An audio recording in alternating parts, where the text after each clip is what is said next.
وما أرسلناك إلا رحمة للعالمين۔ السلام علیکم ورحمۃ اللہ وبرکاتہ۔ الحمدللہ کفا وسلام علی عبادہ الذین اصطفیٰ، اما بعد۔ محترم ناظرین کرام، سیرت النبی صلی اللہ علیہ وسلم کی سیریز میں آج کی نشست میں آج ہمارا عنوان ہے عرب کی حکومتیں اور سرداریاں۔ آج اس ٹاپک کو بات کریں گے کہ عرب کے اندر جو حکومتیں تھیں وہ کیسی تھی، پھر اسی طریقے سے ان کے یہاں جو سرداری چلتی تھی وہ کیا تھا۔ یہ سب واقعات ہم اور آپ پڑھ رہے ہیں، نبی صلی اللہ علیہ وسلم کی پیدائش سے پہلے کے واقعات ہیں۔ عرب کے اندر جو ہے دیکھا جائے تو دو طریقے کی حکومت تھی، ایک تو تاج پوشی ہوتی تھی اور ایک سرداری چلی آ رہی تھی، یعنی قبیلہ قبیلہ سردار ہوا کرتا تھا۔ ہم بات کریں گے تاج پوشی میں کہ تاج پوشی ہوتی تھی یا بادشاہ بنتے تھے، یمن کے بارے میں، پھر اسی طرح شام کے بارے میں، پھر اسی طریقے سے ہم اور آپ غور کرتے ہوئے چلیں گے عراق کے بارے میں، تین جگہوں کے بارے میں بات کریں گے۔ تو دیکھیں، جہاں تاج پوشی کا مسئلہ ہے تو پہلے یمن کو لیتے ہیں۔ یہاں قحطانی عرب یہ آباد تھے، عرب عربہ کہا جاتا ہے۔ اسی میں سے ایک قوم ہے قوم سبا، ان کی ملکہ، ان کی رانی بلقیس ہے۔ سلیمان علیہ السلام کا واقعہ جن کے ساتھ ہے، اور سورہ نمل کے اندر وہ واقعات بیان کیے گئے ہیں۔ ملکہ سبا کا ذکر، بلقیس کا ذکر سورہ نمل سورہ نمبر 27 میں آیت نمبر 23 سے 44 کے درمیان پڑھیے۔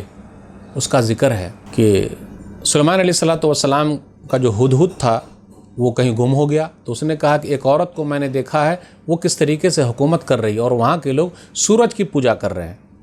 پھر اس کے بعد سلیمان علیہ السلام نے لیٹر لکھا، آیت نمبر 30 میں ہے، انہ من سلیمان و انہ بسم اللہ الرحمن الرحیم۔ اس سے یہ پتہ چلا ہم اور آپ جب لیٹر لکھیں تو بسم اللہ لکھیں، 786 نہ لکھیں۔ پھر اس کے بعد ہدہد لیٹر لے کر گیا، ہوپو پرندہ لے کر گیا، تو وہاں ملکہ سبا نے، بلقیس نے مشورہ لیا اپنے لوگوں سے، تو کہا آپ کو جو کرنا وہ کیجیے۔ بولے میں تحفہ بھیجتی ہوں، اگر وہ قبول کر لیں تو ٹھیک، لیکن انہوں نے قبول نہیں کیا۔ اس کے بعد سلیمان علیہ السلام نے کہا کہ کون ہے جو ملکہ سبا کا تخت لے آئے، تو عفریت جنات کھڑا ہوا، کہا میں لے کر آتا ہوں مجلس ختم ہونے سے پہلے۔ لیکن ایک آدمی تھا جس کے پاس علم تھا، وہ کون آدمی تھا، کیا چیز کا علم تھا؟ انہوں نے کہا پلک جھپکنے سے پہلے لے آؤں گا۔ تو جب سلیمان علیہ السلام نے یمن سے دیکھا کہ تخت ہمارے پاس فلسطین میں آ گیا ہے ملکہ سبا کا، تو دیکھتے کہ ھذا من فضل ربی، یہ میرے رب کا فضل ہے۔ ہم اور آپ یہ چیز گھر پہ لکھتے ہیں، ھذا من فضل ربی۔ میرے بھائی آگے بھی لکھنا ہے کہ اللہ آزماتا ہے کہ میں شکر ادا کرتا ہوں یا ناشکرہ ہو جاتا ہوں۔ پھر ملکہ سبا بھی چلی آئی، تو پوچھا سلیمان علیہ السلام نے کہ یہ تخت آپ کا ہے؟ قالت کانہ ہو، لگتا ہے کہ یہ تو وہی ہے۔ سلیمان علیہ السلام کا محل تھا، شیش محل تھا، تو کہا آئیے استقبال کے لیے بڑھے، آئیے ہمارے گھر میں۔ گئی، حقیقت اس کے پاس کھل گئی، تو کہا قالت رب انی ظلمت نفسی واسلمت مع سلیمان للہ رب العالمین، میں نے اپنے آپ پر ظلم کیا، اب میں سلیمان کے ساتھ رب العالمین پر اسلام لاتی ہوں، یعنی میں اسلام قبول کرتی ہوں، اور وہ مسلمان ہو گئی۔ تو یہ ملکہ سبا کا ذکر ہے۔ تو وہی میں بات کر رہا تھا کہ یمن کے اندر جو ہے شاہی حکومت چلی آ رہی، تو ایک عورت نے حکومت کیا جس کا ذکر قرآن نے بیان کیا ہے۔ پھر آگے یہ بیان کیا جا رہا ہے کہ یمن کے اندر بھی اور بھی جو بادشاہت چلی آ رہی تھی، حبشیوں نے کیا کیا، ان پر قبضہ کر لیا۔ پھر اس کے بعد اریات نامی یمن کے اندر گورنر تھا حبشیوں کی طرف سے۔ پھر اسی کا جو واقعہ بیان کیا جا رہا ہے کہ ایک کمانڈر تھا ابرہا، وہ بھی یمن ہی کا رہنے والا تھا، جس کے ساتھ ہاتھی والا مسئلہ آیا تھا، جس نے خانہ کعبہ پر حملہ کرنے کے لیے ہاتھیاں لے کر گیا تھا، لیکن اللہ تعالیٰ نے اس کو وادی محصر ہی میں برباد کر دیا، اور وہ لوگ سب ناکام نامراد ہو گئے، سب ہلاک و برباد ہو گئے۔ اسی کا ذکر سورہ فیل میں ہے۔ تو یہ یمن ہی کے رہنے والے تھے، تو یہ بادشاہت تھی، اور دوسرے لوگوں کو وہ لوگ دیکھنا نہیں چاہتے تھے۔ حجاز کے اندر جو حکومت تھی اس کو وہ لوگ مٹانا چاہتے تھے، لیکن اللہ تعالیٰ نے کس طریقے سے ان لوگوں کی حفاظت کی ہے۔ اس کے بعد یہ کہا جاتا ہے کہ یمن کے اندر آخری گورنر تھا بازان، اس نے 628 عیسوی میں اسلام قبول کر لیا۔ تو یمن کی بادشاہی کے بارے میں یہ چند مختصر سا واقعہ تھا، اور یمن ہی کا ہے کہ جب ان لوگوں نے اللہ کی نعمتوں کی ناشکری کی تو ان لوگوں پر سیلاب آیا۔ سورہ سبا سورہ نمبر 34 آیت نمبر 15 سے 19 تک ہے، لَقَدْ كَانَ لِسَبَإٍ فِي مَسْكَنِهِمْ آیَةٌ جَنَّتَانِ عَنْ يَمِینٍ وَشِمَالٍ كُلُوا مِن رِزْقِ رَبِّكُمْ وَاشْكُرُوا لَهُ بَلْدَةٌ طَیِّبَةٌ وَرَبٌّ غَفُورٌ فَأَعْرَضُوا فَأَرْسَلْنَا عَلَیْہِمْ سَیْلَ الْعَرِمِ، کہ قوم سبا کے اندر ان کے گھروں میں بہت ساری نشانی ہے، دونوں طرف باغات تھے، بہترین شہر تھا، بخشنے والا رب تھا۔ ان لوگوں نے رب کی ناشکری کی تو اللہ تعالیٰ نے پانی کا باندھ کھول دیا، تو وہ جو باندھ بندھے ہوئے تھے وہ سب ٹوٹ گئے. 450 عیسوی میں ایسا ہوا اور اس طریقے سے وہ لوگ برباد ہو گئے. اس کو سیل ارم کہا جاتا ہے، جو باندھ ٹوٹ گئے ناشکری کی وجہ سے ہوا. اگر وہ لوگ ناشکری نہ کرتے تو اللہ تعالیٰ ان سے ایسا بدلہ نہ لیتا. اللہ نے کہا کہ وَمَزَّقْنَاهُمْ كُلَّ مُمَزَّقٍ، ہم نے ان لوگوں کو ہر طریقے سے تباہ و برباد کر دیا. تو اس پر غور کرنا ضروری ہے کہ اللہ تعالیٰ ناشکری کی وجہ سے بھی مال چھین لیتا ہے. قوم سبا نے ناشکری کی تو اللہ تعالیٰ نے چھین لیا.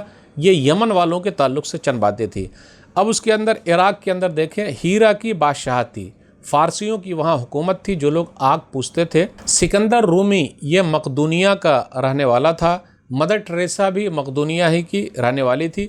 تو سکندر رومی نے دارا اول کو ہرا کر فارسیوں کی طاقت کو توڑ دی. اس کے بعد اردشیر نے ساسانی حکومت کی داغ بیل ڈالی تو دوبارہ فارسیوں کے اندر ہمت پیدا ہو گئی اور اس نے کیا کیا، اپنے ملک کے سرحد پر عربوں کو بسانا شروع کر دیا. اسی کے نتیجے میں خزاع جو قبیلے کے لوگ تھے وہ ملک شام کی راہ لی. خزاع قبیلے کے لوگ، کیونکہ عربوں کو ان لوگوں نے وہاں سے بھگا دیا تھا. اردشیر نے کیا کیا، اپنی سرحد پر جو عرب لوگ آباد تھے اس کو نکال دیا. تو یہ عرب کے لوگ کہاں چلے گئے؟ شام چلے گئے، وہاں رہنے لگے. تو شام کی بادشاہی، تو آپ شام کے اندر بتائیں گے کہ شام جس کو ابھی سیریا کہا جاتا ہے، وہاں قبیلہ خزاع کی حکومت تھی. آل غسان وہاں آئے. رومیوں نے آل غسان کو شام کے عرب باشندوں کا بادشاہ مان لیا. تو یہ ایک سلسلہ تھا جو بتایا یہ جا رہا ہے کہ عرب کے اندر جو حکومتیں تھیں وہ یمن، شام، عراق، یہاں شاہی حکومت تھی. یہ مختصر سا ہم نے آپ کو بتایا. پھر اسی طرح حجاز جس کو مکہ اور طائف وغیرہ کا علاقہ کہا جاتا ہے، یہاں جو آبادی بڑھی ہے وہ اسماعیل علیہ السلام سے بڑھی ہے. یہاں سرداری چلی آ رہی تھی جس کا سلسلہ اسماعیل علیہ السلام سے چلا تھا اور نبی صلی اللہ علیہ وسلم تک جو آیا وہ سلسلہ ہم نے یہ بتایا آپ کو کہ سرداری میں اسماعیل علیہ السلام کے دونوں بیٹوں کی سرداری آئی. پھر اس کے بعد ان کے نانا جو تھے، دونوں بچوں کے نانا اسماعیل علیہ السلام کے سسر، ان کی سرداری آئی. پھر اس کے بعد عدنان کا دور آیا، بنو خزاع کا دور آیا، قصی بن قلاب کا دور آیا، عبد مناف کا دور آیا، عبد المطلب بن ہشام کا دور آیا. اس کے بعد نبی صلی اللہ علیہ وسلم کا دور آیا. تو اس طریقے سے یہ سرداری اس علاقے میں چلی آ رہی تھی. تو میں نے آج کے درس میں یہ بتایا کہ عرب کی حکومتیں اور سرداریاں کیسی تھیں. مختصر سا واقعہ تھا. اللہ سے دعا ہے کہ اللہ تعالی ہم لوگ کو نبی صلی اللہ علیہ وسلم کی سیرت کو پڑھنے، سمجھنے، عمل کرنے اور لوگوں تک پہنچانے کی توفیق دے. آمین. والسلام علیکم ورحمۃ اللہ وبرکاتہ. وما أرسلناك إلا رحمة للعالمين